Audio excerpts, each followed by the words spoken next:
अब जो है हम देखेंगे rules for finding complementary function, मतलब कि हम कौन सी चीज़ों का जो है कैसे हमें कॉम्प्लीमेंट्री फंक्शन निकालना है, वो चीज़ है ये। तो सबसे पहले तो डेफिनेशन है, वो इम्पॉर्टेंट होती है, वरना क्लियर नहीं होएगा कि क्या हम बताने की कोशिश कर रहे हैं। तो there will be rules for finding complementary function. बहुत सिंपल से जो है वो रूल्स है और जल्दी याद हो जाते हैं, अगर जल्दी याद हो जाते हैं। और हमें कॉम्प्लीमेंट्री सॉल्यूशन को निकालते वक्त भी जो है इस क्वेश्चन आ सकता है, कॉम्प्लीमेंट्री कंप्लीट सॉल्यूशन के क्वेश्चन आ सकता है, उसमें ये चीज़ यूज़ होगी। कॉम्प्लीमेंट्री फंक्शन निकालना आ सकता है, उसमें ये चीज़ यूज़ होगी। ठीक है, और इसमें हमें वही अपनी जनरल इक्वेशन जो है वो यूज़ करनी है। Consider the same equation.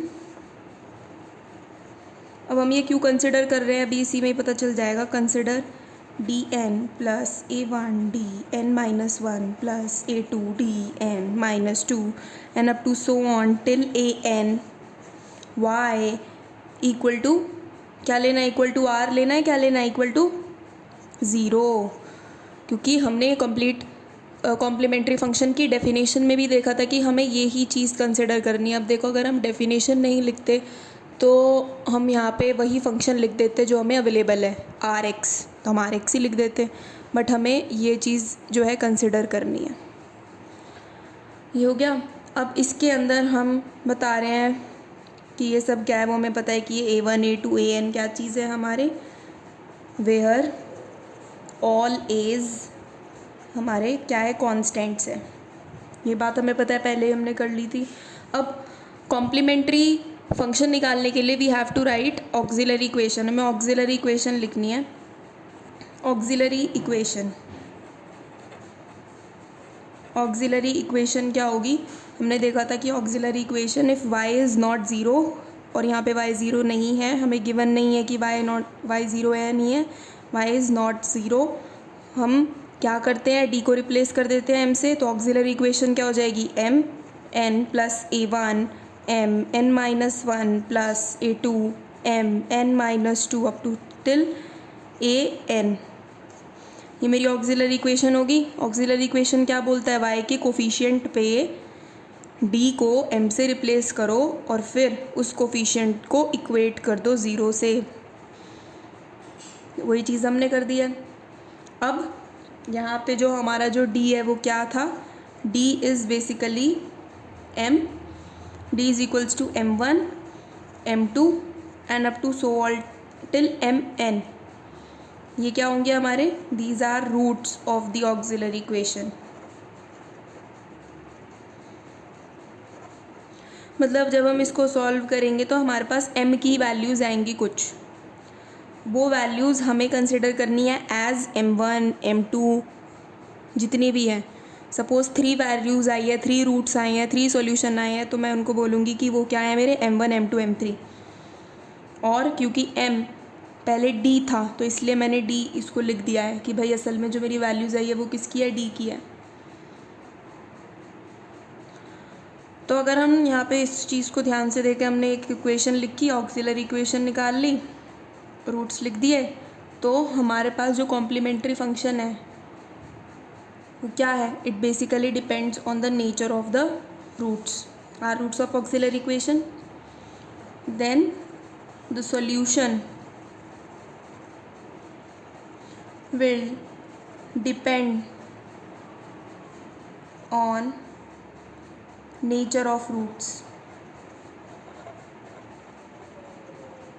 Roots का क्या नेचर है उस पर डिपेंड करता है। तो अब एक एक जो है एक एक इक्वेशन पे हम जाएंगे और नेचर ऑफ रूट्स, अलग अलग नेचर ऑफ रूट्स लेंगे और आंसर हमारे पास आएंगे। तो सबसे पहले क्या हो सकता है, केस 1, हमारे जो रूट्स आए हैं, जितने भी रूट्स आए हैं वो क्या हो, रियल हो और साथ में डिस्टिंक्ट हो। यानी कि मान लो 10 रूट्स आए हैं, 10 के 10 हमारे रियल नंबर्स हैं और साथ में यूनिक नंबर्स हैं, तो हमारे पास रूट्स हो जाएंगे रियल और डिस्टिंक्ट। लेकिन हमें तो nth केस लेके चलना है। nth केस मतलब कि भाई n रूट्स आए हैं। तो अब ये जो हम लिखने जा रहे हैं ये कॉम्प्लीमेंट्री फंक्शन है, कॉम्प्लीमेंट्री फंक्शन, ठीक है। तो यहाँ पे जो मेरा y है, y is equals to C F complementary function जो हमारा बनेगा वो ये है, हमें इनको सिर्फ याद रखना है, इनकी कोई डेरिवेशन हमें नहीं करनी है। तो वो क्या होएगा, c1 e की power m1x plus c2 e की power m2x and up to so on till cn e की पावर mnx। यानी कि अगर मेरे पास n रूट्स आए हैं, यानी कि n रूट्स आए हैं मेरे पास, तो ये वैल्यू होगी, सपोज़ मैंने अपनी इक्वेशन को सॉल्व करा, मेरे पास 2 रूट आए, m is equals to 2 and m is equals to 3। तो 2 रूट्स हो गए 2,3, यानी कि m1 और m2 आ गए मेरे पास 2,3। तो ये जो इक्वेशन है ये क्या रहेगी, सिर्फ c1 e की पावर m1x, c2 e की पावर m2x, बस 3 रूट्स होंगे तो यहाँ पे 3 तक चला जाएगा, n रूट्स है तो n तक चला जाएगा। Where c i's are constants। अब दूसरा केस क्या हो सकता है, केस टू। केस टू ये हो सकता है कि जो हमारे रूट्स आए हैं वो मेरे रियल है प्लस इक्वल है, और इसमें भी अलग अलग केसेस हो सकते हैं कि सारे रूट्स इक्वल आए हैं, 2 रूट्स इक्वल आए हैं, एक अनइक्वल आया है, 3 रूट्स इक्वल आए हैं, एक अनइक्वल आया है।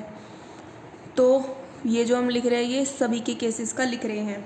सो जो कॉम्प्लीमेंट्री फंक्शन आएगा, जो हम कॉम्प्लीमेंट्री फंक्शन लिखेंगे वो क्या होगा, वो होगा c1 प्लस c2x e की पावर m1x।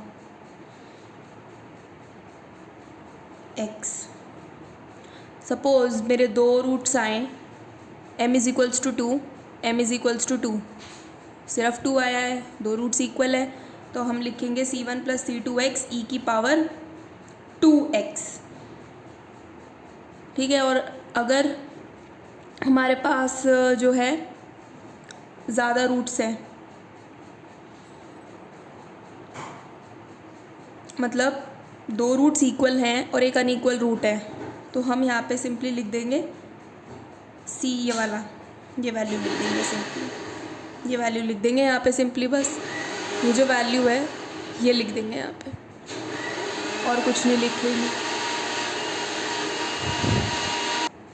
लेकिन हमें जनरल केस कंसिडर करना है। जनरल केस मतलब सपोज़ मैंने रूट्स निकाले, मेरे 2 रूट्स इक्वल आ गए, m इज़ इक्वल्स टू 2,2, और रूट्स आए सपोज़ 5, तो 5, 3 रूट्स आ गए 5, 5, 5, यानी कि 2,2, 5, 5, 5। तो यहाँ पे मेरे 2 रूट्स इक्वल हैं, 3 रूट्स इक्वल हैं, तो 2 रूट्स के लिए हमने ये लिख दिया, और जो 3 रूट्स होंगे वो हो जाएंगे c1 plus c2x plus c3x square e की पावर m, क्या, e की पावर m3x।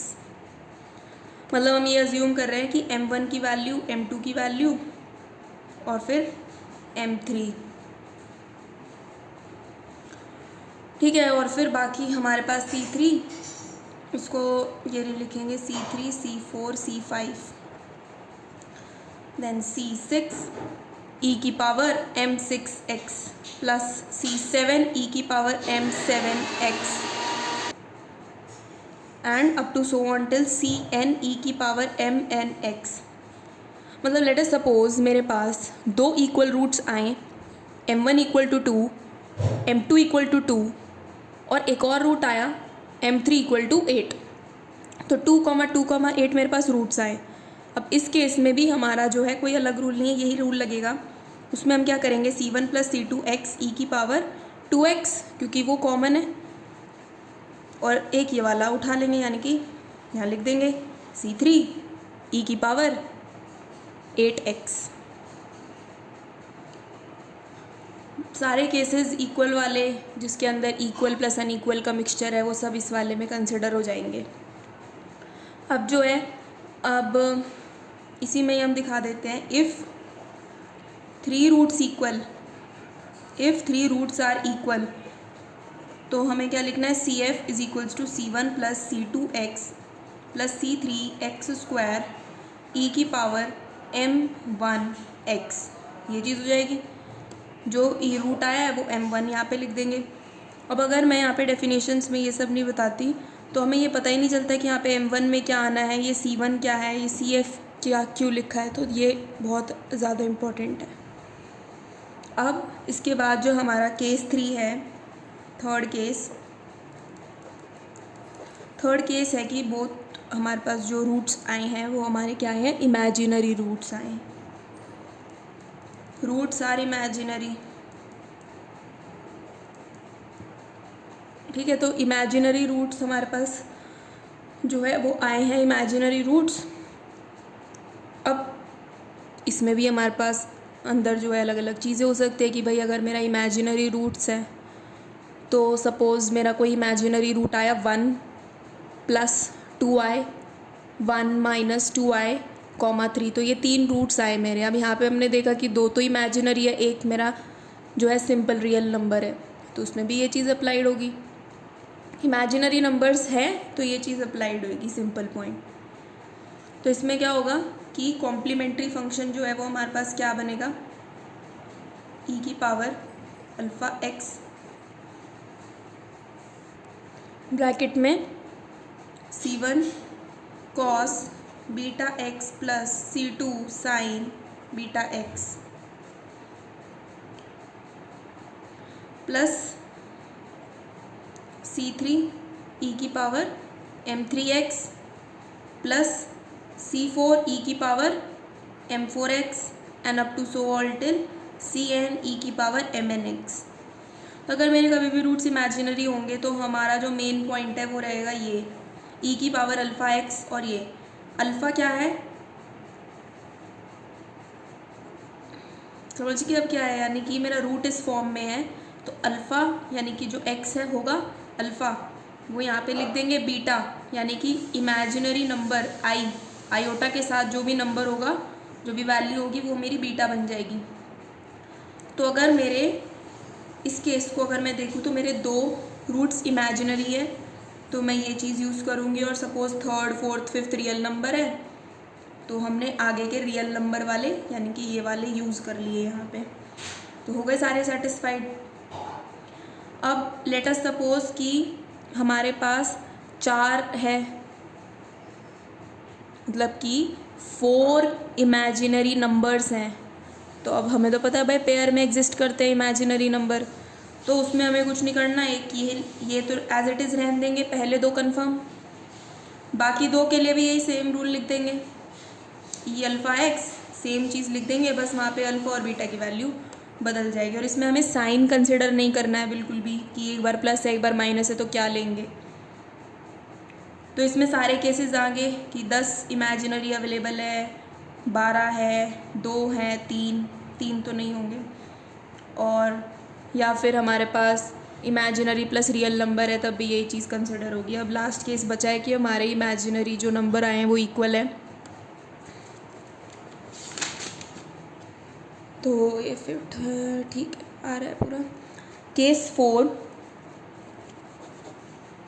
4 क्या बोलता है, व्हेन इमेजिनरी रूट्स इक्वल, जब हमारे इमेजिनरी रूट्स क्या होंगे, इक्वल होंगे, तो हमें किस चीज़ का जो है वो यूज़ करना है, यानी कि अल्फ़ा प्लस आयोटा बीटा आपके इमेजिनरी रूट्स हैं, इक्वल रूट्स हैं। और सपोज़ जो बाद के जो आपके नंबर बचते हैं m5 ही हम लिखेंगे क्योंकि a किस पे चला गया, m1 m2 m3 m4 और m5, मतलब कि 2 आपके रूट्स हैं, इमेजिनरी रूट्स हैं और वो इक्वल भी हैं, और बाकी रियल रूट्स भी एग्जिस्ट कर रहे हैं m6 सो ऑन।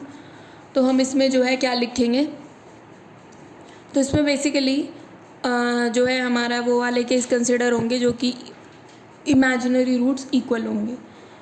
तो इसमें क्या लिखना है हमें,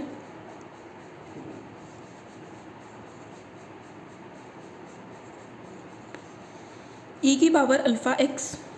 अब यहाँ पे हम ध्यान देंगे तो रियल में हमने कुछ ऐसा कुछ देखा था कि जब इक्वल थे रूट्स तो ऐसा कुछ केस आया था कि भाई 2 रूट्स इक्वल होंगे तो c1 + c2x लिखना है, यहाँ पे भी सेम चीज़ है। ई की पावर अल्फ़ा एक्स है, ई की पावर अल्फ़ा एक्स है, इसके साथ लिख दोगे C1 प्लस C2x, ठीक है, ये चीज़ हुई। लेकिन दूसरा वाला नंबर है ये इमेजिनरी है, तो कॉस बीटा एक्स प्लस में C3 C4x sign beta x, ये चीज़ होती है। यानी कि alpha plus iota beta, alpha plus iota beta है, अल्फ़ा यहाँ पे वैल्यू पुट हो गया, 4 रूट्स हैं यहाँ पे, तो C1 plus C2x cos beta x, beta की जो भी वैल्यू है वो लिख देंगे, प्लस में C3 C4x sign beta x, beta की जो भी वैल्यू है वो लिख देंगे यहाँ पे। तो यहाँ से इसको अगर मैं देखूँ तो कैसे याद रखेंगे इसको, कि अगर इमेजिनरी रूट्स है तो जो डिस्टिंक्ट में यूज़ हुआ था वैसा कुछ है यहाँ पे, ठीक है। और साथ में एक और चीज़ है कि जो इमेजिनरी नंबर वाला कॉन्सेप्ट था वो चीज़ हमने यहाँ पे यूज़ करी है पीछे, तो ऐसे हम इसको याद रखेंगे, दोनों का मिश्रण है ये, ठीक है। तो ये चीज़ हो गया साइन बीटा एक्स। और हमने इसमें ये भी बोला था कि भाई मेरे 2-3 रूट्स ऐसे भी है जो कि मेरे सिंपल नंबर्स हैं, सिंपल डिस्टिंक्ट रियल नंबर्स हैं, तो बस हमें पता है उनको कैसे लिखना है। अब ये देखो कि भाई मैं इसको 1 2 3 4 लिख रही हूँ, कभी 5, तो कैसे पता चला है कौन से वैल्यूज़ है, क्यों नहीं पता चला भाई, अल्फ़ा मेरा एक वैल्यू है, रूट, ये रूट आया मेरा M1 M2, ये है M3 M4, ये M5 हो गया, ठीक है। तो यहाँ पे हमारे पास एज अ नंबर का क्या रूल आता है, C5 e की power M5x plus C6 e की पावर M6x, तो ये हमारे पास हो जाएगा अप टू Cn e की पावर Mnx, प्रोवाइडेड कि मेरे पास इतने रियल डिस्टिंक्ट है और 2 इमेजिनरी रूट्स के इक्वल पेयर्स हैं, ठीक है। तो बस इसमें इतने ही रूल्स हैं हमारे पास, 4 रूल्स देखें, बार बार क्वेश्चन सॉल्व करेंगे तो आराम से जो है याद हो जाएंगे। पहला रूल, दूसरा रूल, तीसरा रूल और हमारे पास 4th रूल, ठीक है। तो अब ओके।